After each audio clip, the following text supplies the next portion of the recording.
Hello everyone! You can join us on LinkedIn Live and engage with us through the comment section. Or, if you'd like to ask questions verbally and turn on your camera, you're welcome to join us directly on Microsoft Teams, which is being broadcast live here on LinkedIn.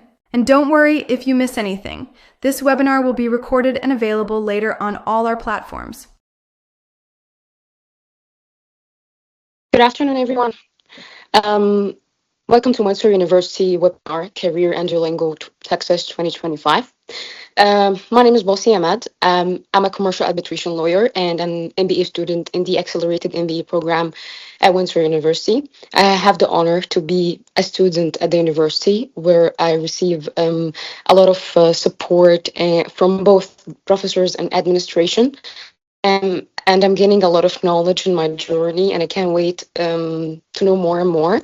So today's session is all about unlocking new opportunities, advancing your career, and achieving a top score of 90 and above on the Duolingo English Test. We're very excited to have our presenter with us today, Dr. Mayar Hisham, External Relations Coordinator at Windsor University. She will be sharing valuable strategies and insights with us. So please join me in welcoming Dr. Mayar Hisham. Dr. Mayar, the floor is yours. Thank you so much. It's a pleasure meeting you. It's a pleasure having you all here. Thank you. So, this interactive webinar by Windsor University will help participants learn proven strategies to achieve a 90+ score on the Duolingo English Test, build a professional resume using our free online builder, explore the personalized support and resources offered by our Career Center, gain practical techniques and hands-on experience for academic and career success. Innovation. Our webinar provides innovative time-saving strategies and exercises to improve English skills efficiently.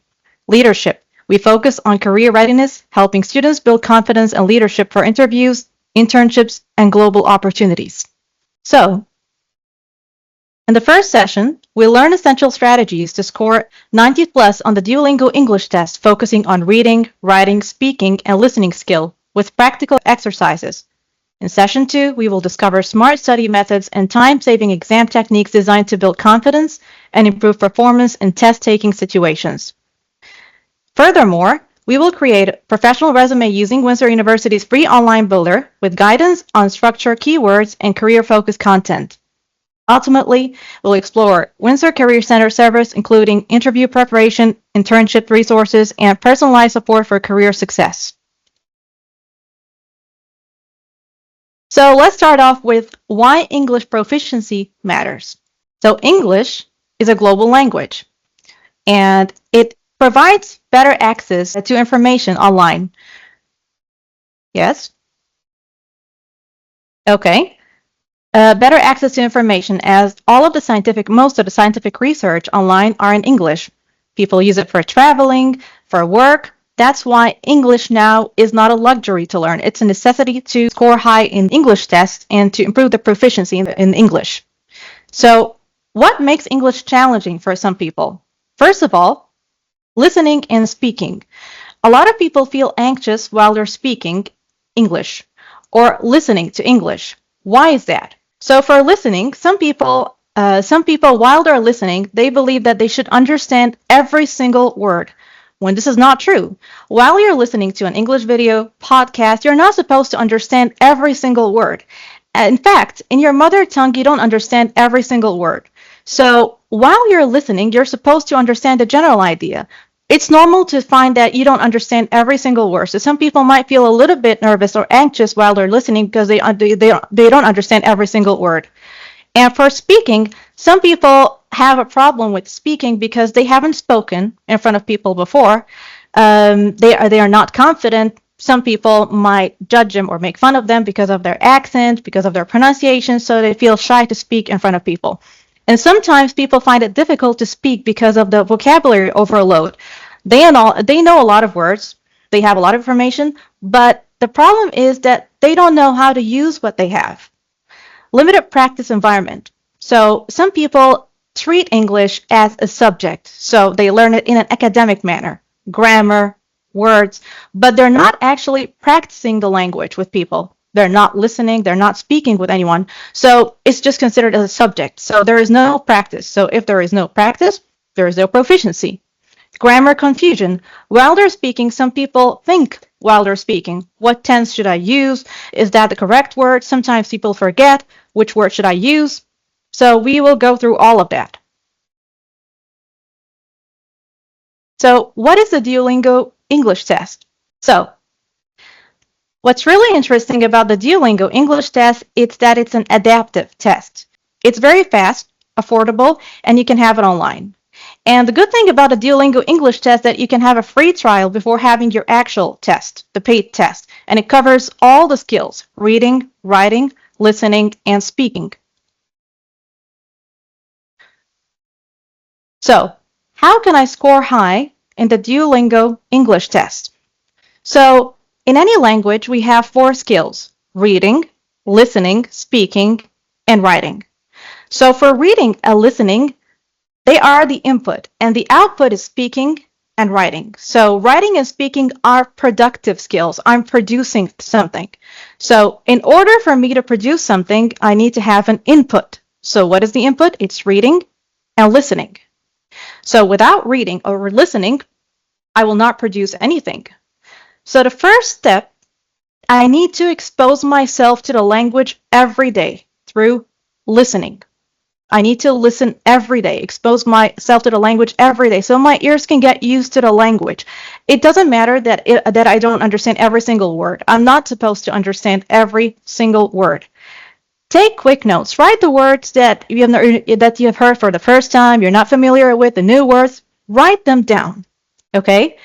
The next step is to try to understand the meaning of this word from the context.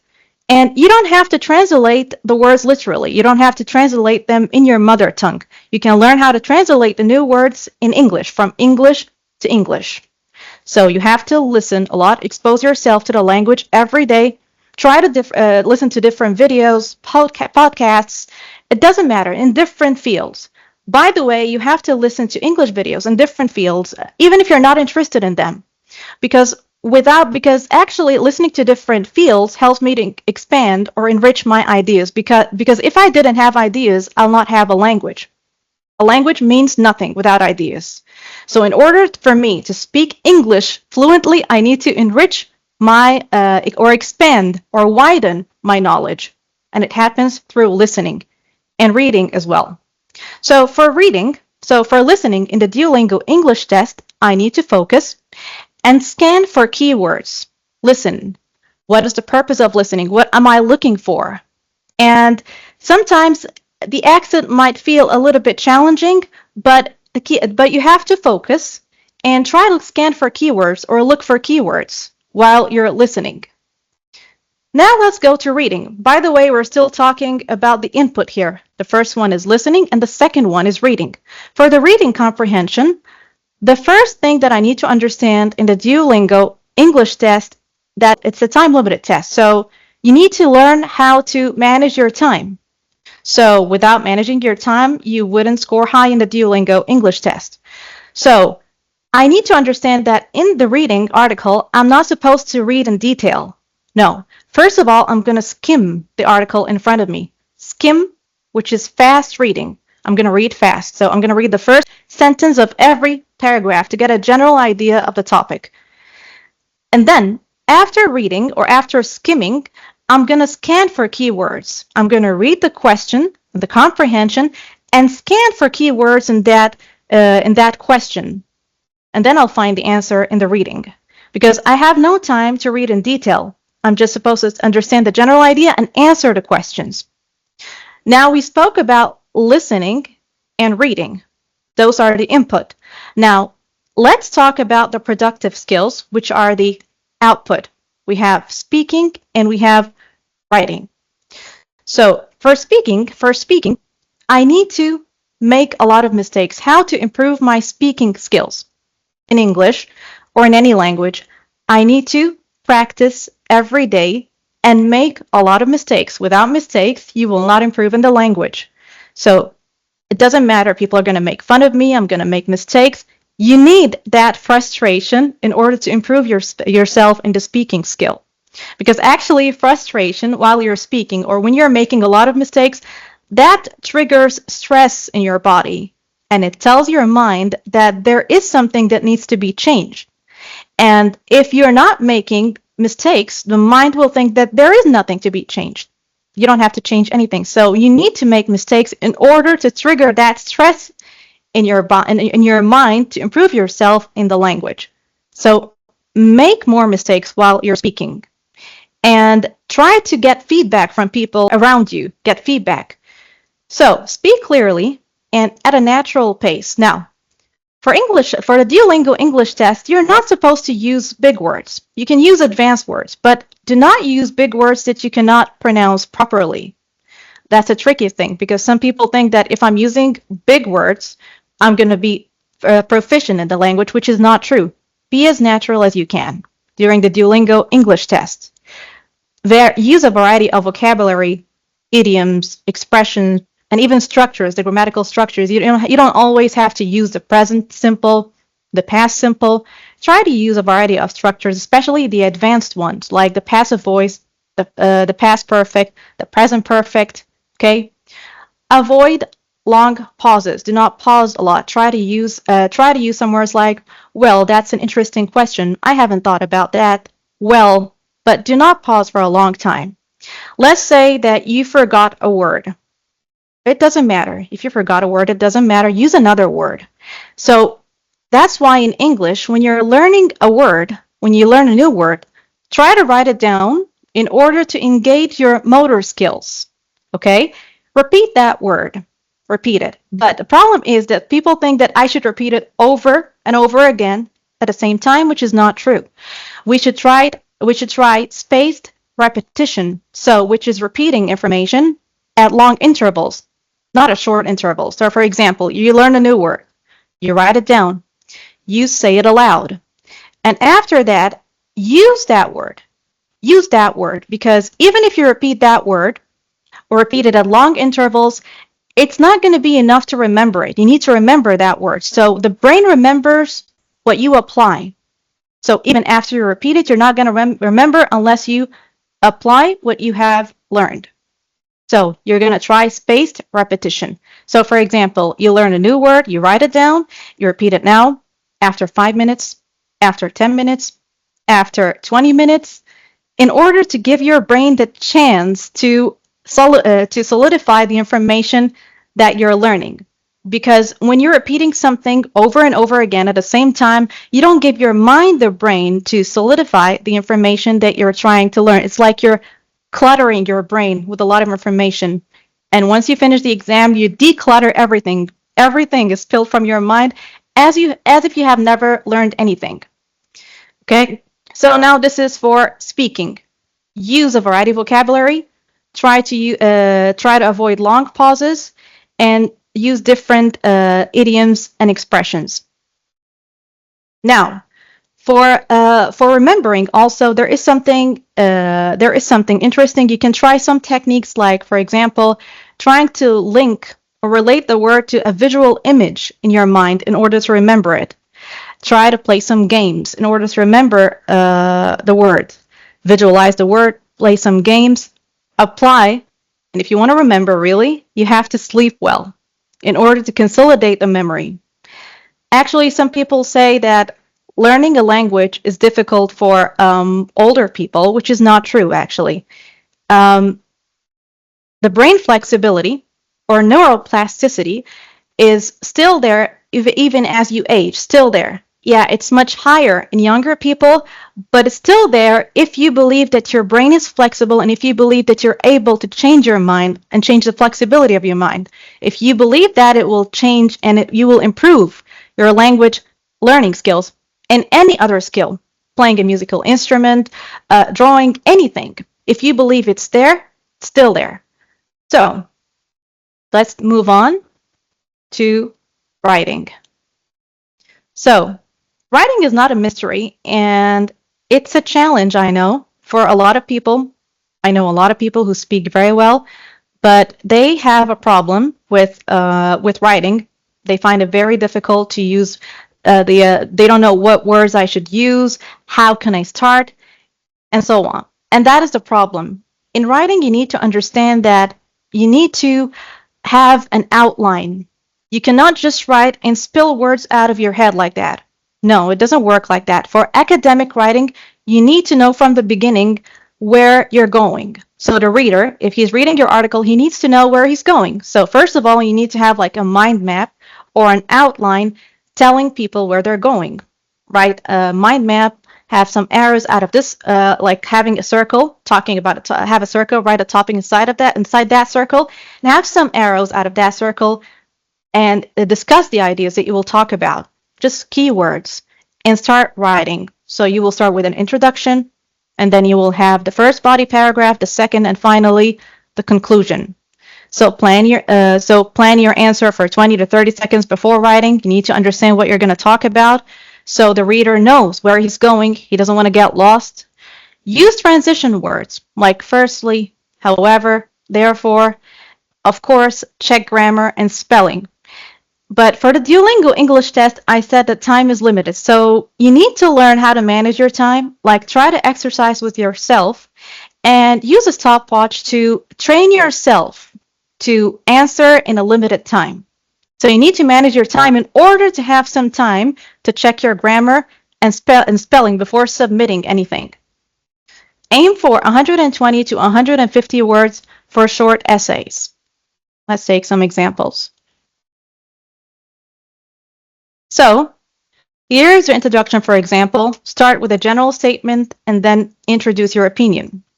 So, in today's world, technology plays a vital role in our lives.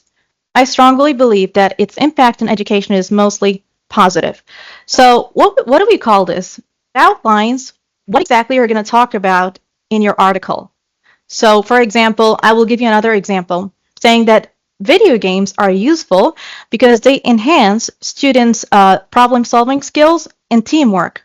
This is a thesis statement, or this is an introduction, and it shows the reader what he's going to read about. So for example, the first body paragraph is going to cover the first point. Firstly, see, I'm using transition words. Online learning has made education more accessible. For instance, students can attend lectures from anywhere, which saves time and money. So this is the first body paragraph. And then in the second one, you state your second point. Okay. Secondly, technology encourages interactive learning. For example, apps and video make lessons more engaging and easier to understand. This is the second point. And finally, the summary or the conclusion. Summarize all your points and restate your opinion. In conclusion, in summary, ultimately, technology has transformed education in a positive way by increasing accessibility and engagement. So, remember, try to avoid redundancy. What is redundancy? Which is repetition, repeating the same idea over and over again, and try to avoid using the same tense over and over again. Use a variety of tenses. So avoid redundancy and use a variety of tenses, and of course, spelling mistakes. Now, for the spelling mistakes, I've noted that this is a major problem nowadays because we're using our phones, computer, and there is autocorrection. So nowadays, we're not actually writing with our hands that much as before. So write with your own hands. Engage your motor skills to improve your spelling, because using technology all the time will not enhance your spelling skills. Because you know that the phone knows the spelling, it will correct you automatically. So your mind will think that it's okay, I don't have to remember the spelling. So spelling mistakes, of course, are not allowed. So train yourself by writing by yourself. Okay, here's a prompt that you might find in the Duolingo English test. Do you agree or disagree with the statement, online learning is better than classroom learning? So, for example, in recent years, online learning has become increasingly popular. I believe it's better than classroom learning for several reasons. Okay, so this is the thesis statement. The first one here is the thesis statement. You're telling the reader what I'm going to cover in this essay. Firstly, he's going to talk about the first point. It offers flexibility, allowing students to study at their own pace. For example, working adults can attend events, classes without leaving their jobs. Secondly, Online learning provides access to a wide range of resources, from recorded lectures to digital libraries. In conclusion, and this is a summary, online learning is more adaptable and resourceful than traditional classroom settings. So this is an example for the Duolingo English test. And you have, for example, 5 minutes for this task, only 5 minutes to write this task. Extra phrases to boost your score. So for sometimes you have a prompt that might ask you to state your own opinion. So you can use some phrases. In my opinion, from my perspective, it's evident that one major advantage is, on the other hand, taking everything into consideration, and so on. Try to use a variety of phrases while you're stating your own opinion. Okay. So these will make your responses sound more academic, fluent, and well organized. This is for all the skills. Introduction phrases for writing and speaking. It's widely believed that, in my opinion, from my perspective, many people agree that it's commonly argued that if you want to add information, do not use and all the time. You can use in addition, furthermore, not to mention, moreover, as well as that, not only that. So try to use a variety of phrases here.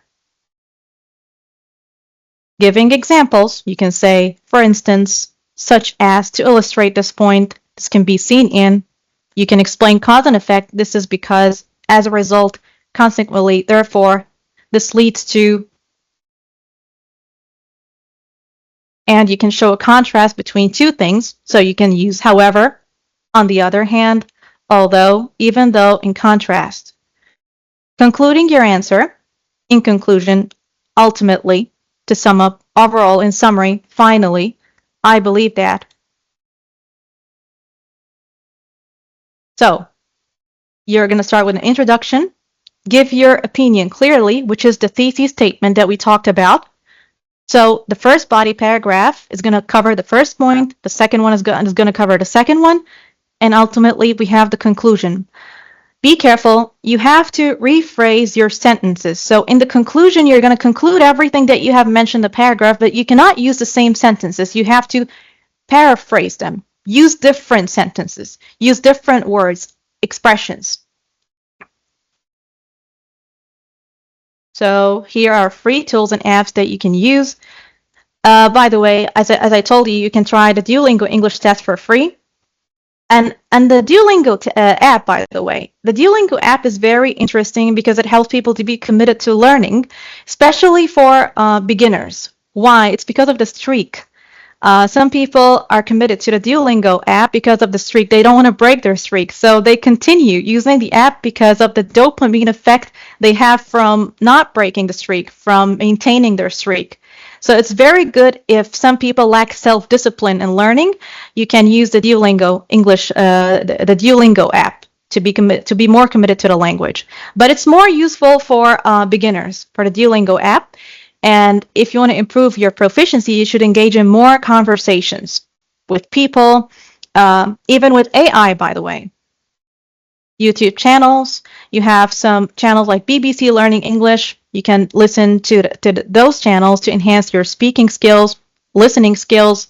And as I said before, you're not supposed to understand every single word. Try to listen to different accents, British, American, Australian, Canadian. And also, there is something that is really very effective in English proficiency. Try to do some shadowing. What is shadowing? Which is imitating what you're listening to, what you're hearing, in the same way, in the same tone. This is called learning by acquisition. It helps you to acquire the language, not just learn it. Some people need the rules in order to learn the language, and some people learn the language and then they learn the rules. We have some podcasts here that you can listen to in English. As I said, expand or widen your interest in English. Try to listen to different fields, not just your field. And here are some applications like Hello Talk. You can use it to practice English with native speakers.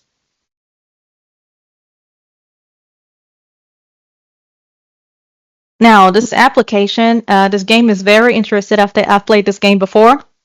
Z-type. This is necessary to type fast, especially that you know that the Duolingo English test is a time-limited test. So you need to manage your time. This game helps you to type fast. It's very interesting. So you can try this one. Okay, we have a 5-minute break. Hello, welcome back.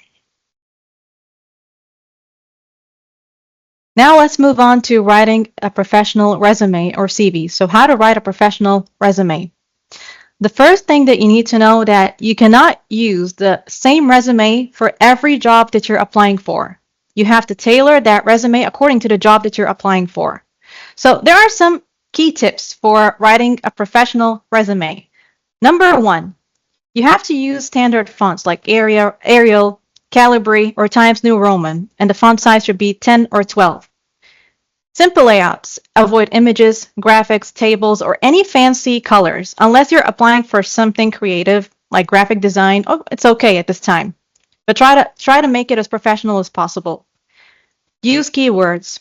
Mirror the language of the job posting to pass ATS screening. So what does it mean? Some companies use ATS software. It's a software used by some companies to scan your CV for some keywords. So if you're applying for a job as a graphic designer, for example, and that's mentioned in the job, you have to use that word because the ATS system, which is an applicant tracking system, will screen for this keyword.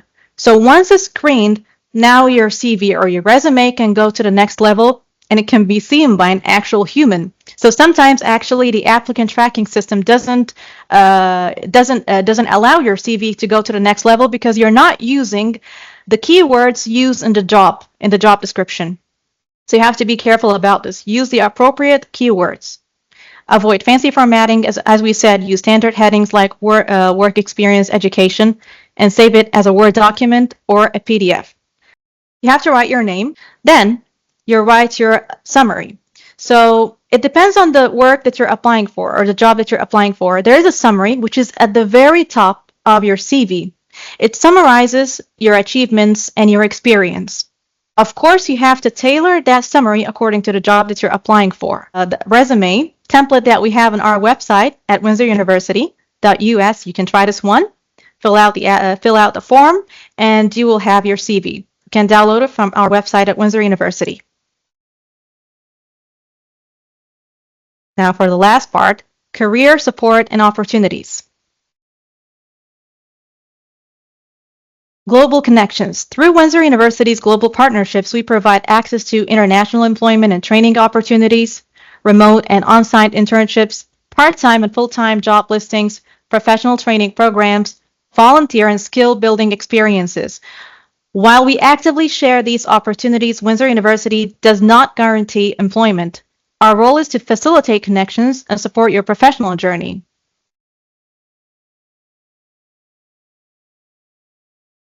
Career guidance. So you can receive personalized advice on choosing your career path, navigating US and international job markets, understanding CPT, OPT, and work authorization for F1 students, exploring job path for MBA holders, resume and interview support, resume reviews and recommendations. We also help with the intent, letter of intent, or the personal statement that you use it to apply for an MBA. LinkedIn profile optimization, interview preparation guidance, and practice tips. We offer job and internship listings. Job opportunities are updated regularly through Windsor University LinkedIn page. You can find it on the LinkedIn page. Strategic academic and industry partnerships, employer outreach, and university collaborations. So you can keep yourself updated to never miss an opportunity. So here you can stay connected with us through this LinkedIn page, and also through our website and WhatsApp. You can call us or send us a message, and you have our email here, career@windsoruniversity.us. Now, for all the attendees will receive a certificate. So in order for you to receive it, you have to email us first at career@windsoruniversity.us. A quick feedback survey will then be sent to your email right after the session. Complete and submit the survey to confirm your participation. Once submitted, your certificate of completion will be delivered directly to your inbox. Thank you. Do you have any questions? Hello. Hello? Hello. Okay. Please, when are you going to see the questionnaire and the email address of where to forward all the information you are asking us to as a confirmation of our participation? Yeah. Because I didn't get. Okay. Yes. Okay. If you want to receive your certificate, am I correct? Yes, please. Yes. First of all, you're going to email us first at career@windsoruniversity.us for this email, Career, okay? Can't you type it and send it to us so that we can see easily? I'm sorry? Can't you type where we're to send me so that you place it so I can easily see it as a guest? Yes, it will. Yes, it will be sent to you, the email. And then you will receive a feedback survey. Okay? Okay. It will be sent to your email. And right after you fill out the feedback survey, the certificate will be sent to you, to your inbox. Okay. That's right. That's okay then. That's okay. That's easier. Thank you. You're most welcome. Hello? Yes, hello? Miss Hisham, just I had a question and I need to know that when I'm applying for a scholarship, sometimes some universities they asking us a CV. Should we prepare an educational CV for it or no? We should prepare our experience CVs of work or our job CV. I think there has some difference. So may I know about the difference and how we can use it? Use the CV for the scholarships for the universities. Yes, you're talking about academic opportunities like scholarships, for example, or university, right? Yes. Miss. Hello? Yes. Yes. There are some sections, by the way, for the CV, there are some things that are standard that must be there in your CV, and there are some extra sections that you should add. Like, for example, if you're going to apply for a job at a university or you're applying for a scholarship, you should mention your project, research, any published articles that will be mentioned, extra sections in your CV. Of course, that has to be mentioned. And of course, as I said before, it's more professional to attach your CV with a cover letter, which mentions all your experience and achievements. Just one page. It's one page. So this is mainly used for scholarships and for academic jobs. And of course, your certifications as well. You have to mention your certificates and the dates they were received. Did I answer your question? Thank you, Ms. Thank you, Ms. Hisham. Just one more question that about the motivation letters. How can we write a professional motivation letter for universities? Yes, a motivation letter is the cover letter, the same thing. So you write your personal details, your name, your number. You start with your name at the very top, your name, your number, your professional email, your address, and then you write the address of the job that you're applying for, the number, and under details for the organization that you're applying for. And then you start saying that you're interested in this job. For example, I'm enthusiastic or interested to apply for a teaching assistant position at this university, for example. And then list why, mention your qualifications, why you believe that you are the perfect candidate for this job. Mention them in points and paragraphs, just like 3 paragraphs, it's just 1 page. Mention your qualifications and align them with the job that you're applying for. Your qualifications and skills and achievements. Briefly. Did I answer your question?